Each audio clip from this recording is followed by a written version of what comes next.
Sometimes you ask and sometimes you listen. All we're asking is that you, during a focused moment when you're asking for that awareness, just first acknowledge, under what influence am I right now? And if you're under the influence of source, then let it rip. If you're under the influence of something else, take a nap. Momentum happens no matter what influence you're under. Momentum is a natural product of the law of attraction.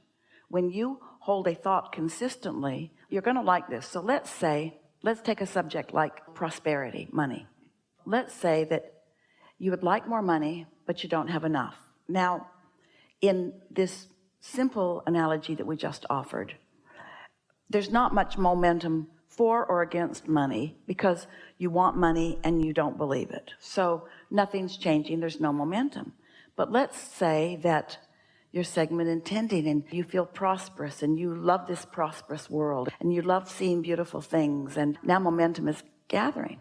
Or let's say you've got more bills than you do money and you're worried about it. Now more momentum is gathering. So many people do some of this and some of this and some of this and some of this. So they gather momentum on both that way and that way, which puts a tremendous tug of war sensation within you. So we just want you to ask yourself, under what influence are you as you're thinking those thoughts? That's how you get out ahead of it. If you wait until you go to the mailbox and there's a big pile of bills and you don't have the money for it, and you're sitting in that moment, the momentum is already underway and you're not going to have pleasure in that moment. We would like you to distract yourself in some way, because we want you to practice the pleasure of non-resistant thought, not the, let's find the right word, not the human tendency or obsession with facing reality, whatever it is. Because there are those that would say, if you take pleasure from non-resistant thought and you don't focus on the bills that you have to pay, then you're irresponsible. And we say only momentarily, because the money can't come if that's the vibration that you keep going dominantly. So let's say that you're worried about money. Could be anything. You're worried about it, really worried about it. But then maybe someone else influences the thought because you're at dinner and that's what they're talking about. Maybe you've been in meditation, so the scale is tipped. Doesn't matter how it came about. But then you think things are getting better. Well, your things are getting better thought, if you mean it, actually is resistance to the momentum of things getting worse. So it was on its way to getting worse, and you just slowed it down with this thought that is different. Feel that? Or you could be feeling really prosperous and then worry about something, and you could slow down that momentum.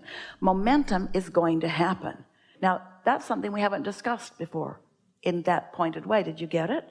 Law of attraction is responding to the active vibration, and therefore momentum is underway.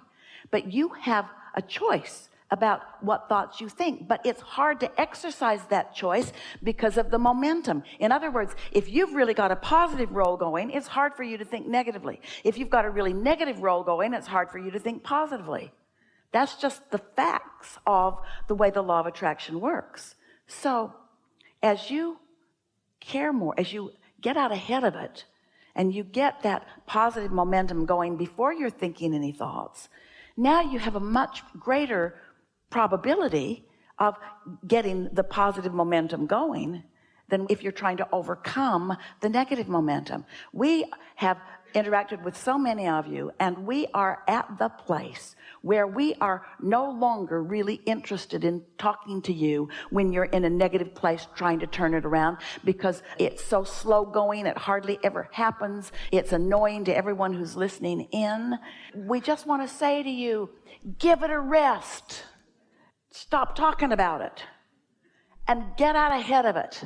And there's two ways to get out ahead of it. Meditate and hook in and watch the movie if there is one, and segment intend from a place of feeling good. And you'll notice big time the awesome power of non-resistant thought. If it's pleasurable, do it for the pleasure. If it feels good to get more detailed about it, feels good to add your insight and more details, then do it. Do it for the pleasure, not for the power. So when you said, would it be better? What'd you mean? Did you mean, would it be better for my pleasure, or would it be better for my power? Because if you're doing it for the pleasure, it's better. If you're doing it for the power, it'll bite you. Think about it. Isn't that how it goes? When you get on a roll like that, don't you want to think about it? Don't you want to talk about it? This is co-creation at its best. Yeah. The thing that we want to clarify with you is, it would be better for you to not have this attitude that I want to stay there, but instead to have the attitude that I'm fluid, and I'll know when I'm there and I'll know when I'm not, and I know what to do about it. Because you don't want to eliminate step one moments from your experience, because that's the expansion quotient. You don't want to stop having information that causes you to focus. You just don't want to spend so much time in step one resistance. And so that's why we began explaining step one is when you're asking, and step two is the conspiracy of source and all of the cooperative components to answer it, and step three is you get in the receiving mode and allow it, and step four is you're really good at that. You're so good at it, which is what you're reaching for, mastery of that. And step five is having mastered it so well that I no longer need to always be there, because I'm flexible. I see the big picture. I know that step one matters. I know what to do with step one. I'm not judging myself. I'm not making a big deal about it. I'm enjoying life. I like all of it. I like the contrast, because the contrast is what launches the new rockets. Contrast is clarifying. It's not indicative of my bad behavior. It doesn't mean I'm failing. It means my guidance system is working. It means I'm working the program in a deliberate way. I trust the process. Just relax in all of this. In the early days, we called this the science of deliberate creation, and everybody acted like, got to get this right. Suck it back. I said that. Let's suck it back before the universe gets hold of it. Didn't mean it. And so then we began putting more emphasis on the art of allowing. Now we're calling it receiving, being in the receiving mode. But you got to know that what you have created is ready for you to receive before you're willing to receive. And we think that sometimes you don't accept that it's already done. You really don't believe that when you ask, it is given. Someone should write a compelling book. When you ask, it is given. When you ask, it is given. Let's say it how it really is. From your standpoint, it has been given. It's over there. You can relax and just enjoy the movie if it happens. Let's chew here for a minute. We're going to ask you, just give your answer in your mind, or you can speak it out if you want to. So we're going to ask you a couple of questions, and then we're going to give you a diagnosis of where you are vibrationally, depending upon what your answer was, all right? I would rather watch a movie, or I would rather make the movie, be the director of the movie. Which is it for you? You want to watch it, or you want to make it? It's a trick question, so be very careful. So now you kind of know what we want you to know. You want to watch the movie, but so here's the next question. Has your movie already been created by you, or do you need to create it right now? So if your answer was, I want to create the movie, then you don't believe in the vortex. You don't believe it's done. You're still trying to earn something. Did that move you a little bit? Did that get something done for you? So here's some more questions. I like watching the movie that I've already created. It's satisfying to watch the movie that I've already created. When would you maybe not be in the mood to watch the movie that you've already created? When you're trying to prove worthiness, when you don't feel that you're enough, when somebody's been after you, when you feel like you need to do something. So what is it that is causing the diminishment of your awareness of who you really are? Well, you're taking your cues from other people who are not experiencing the pleasure of non-resistant thought, who are practicing the discord of resistant thought, who are holding you as their objects of attention and demanding things from you in order to make them feel better that you know you can't give enough things to somebody that's in that mode to ever make them feel better. Isn't that sort of the way it goes? Aren't you getting closer and closer to just giving it up? If someone expresses their dissatisfaction with you, don't you sort of want to say, I'm sorry that you don't feel good, and I hope you can work that out. I'm rooting for you. I'm rooting for you to get over being mad at me without me doing anything. Because you don't want to train them into needing you to do something different. That's that quagmire. That's when you really get into that place of there's so many people that want so much from you, and you love them so much and you want to uplift them. And if they get the idea in their head that their happiness depends upon your behavior, they'll dog you to the ends of the earth. There's never enough. There's just never enough that they're going to need from you. And their dissatisfaction isn't that they're not getting it from you because you're giving them some of it. Their dissatisfaction is that they're not getting satisfaction from the only place that satisfaction comes, which is from their connection with their own inner being.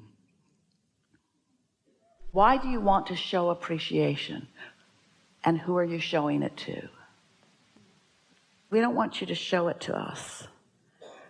We want you to want the pleasure of it, because we've already got the pleasure of it. We already appreciate you. So we don't need you to show appreciation for us to feel it. You've got to selfishly want it. There's something sort of amiss in that vibration, because what's happening here is you're transferring your desire to please others to your desire to please us. And the satisfaction that you're looking for only comes from lining up with what you've asked for and who you have become. Can you feel that? It doesn't matter how much we adore you and how much we love you and how much acknowledgement we have of you. That's just a given, but you've got to take it. You have to take what's given, you see. And Source can't give it to you enough to make you take it. You got to tune yourself to it. And the way you tune it, it's subtle here. We've been talking about it all day. You don't do it for the mark on the chart, and you don't do it because it'll be better in heaven later, and you don't do it because you're trying to fix something that's broken. You do it because nothing else feels right to you, because it's never going to feel good to you unless you're loving you like your inner being is loving you. It's for the pleasure of it, not for the responsibility of it, and not for the benefit of it later. It's for the pleasurable benefit of it right here and now. Yes? So what feels better to you in any moment in time? To be mad at someone or to love them? To acknowledge their value or to see them as idiots?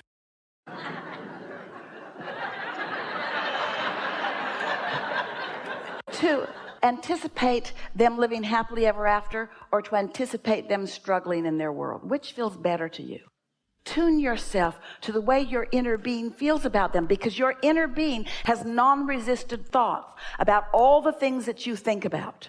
So when you tune to your inner being, it's an awesome power that you can do so much value with, but we don't want you to do it for the value that you're going to do. That's a given. We want you to do it for the pleasure in the moment of finding that alignment. You are a lover, and if you're not loving, end of story for now. We really like this conversation.